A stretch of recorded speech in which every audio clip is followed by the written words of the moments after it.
So logical థింకింగ్లో మనం next ప్రశ్నకి వెళ్తున్నాము. ఇక్కడ మీరు గమనిస్తే ఈ చార్ట్లో మీకు ముగ్గురు వ్యక్తులు కనిపిస్తున్నారు. Mister white, mister black and mister green. వీళ్ళకి ఒక అలవాటు ఉందండి. వీళ్ళు ముగ్గురు సూట్లు వేసుకుంటారు. సూట్లు వేసుకునేటప్పుడు టై కూడా కట్టుకుంటారన్నమాట.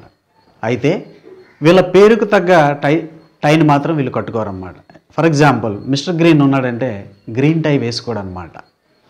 అయితే ఒకరోజు ఏం జరిగిందంటే మిస్టర్ వైట్ మిస్టర్ బ్లాక్తో అంటున్నాడు, నువ్వు నా రంగు టై ఎందుకు కట్టుకోలేదని. ఇది మనకి క్లూ అండి. ఈ క్లూని ఉపయోగించి ఎవరెవరు ఆ రోజు ఏ టై కట్టుకున్నారనేది మనం చెప్పాల్సి ఉంది. వెరీ గుడ్ లాజికల్ క్వశ్చన్ అండి. ఇంతకుముందు మనం చెప్పుకున్న 2 క్వశ్చన్స్ లాగే మీరు అదే సేమ్ అనాలిసిస్ని మీరు ఉపయోగిస్తే మీరు చక్కగా ఎవరు ఏ టై కట్టుకున్నారో చెప్పొచ్చు. ఫర్ ఎగ్జాంపుల్ మీరు మళ్ళీ ఒకసారి సూచనని గుర్తు చేసుకోండి.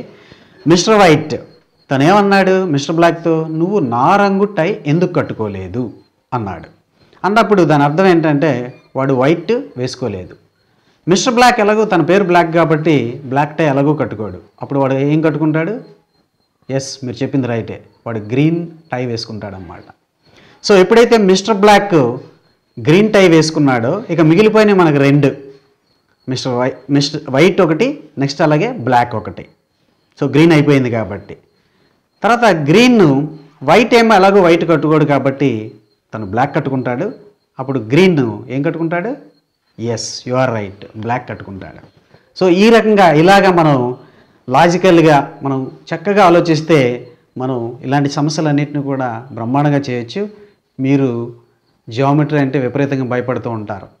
జియోమెట్రీలో ఈ తరహా లాజిక్ మాత్రమే ఉంటుంది, అక్కడ కొత్తగా ఏమీ ఉండదు. Logic this type of logic only occurs there. మీరు ఇదే లాజిక్ని మీరు ఉపయోగించినప్పుడు ప్యూర్ మ్యాథ్స్లో మీరు బ్రహ్మాండంగా ముందుకు వెళ్ళొచ్చు అనమాట. ఓకేనండి, థ్యాంక్ యూ వెరీ మచ్.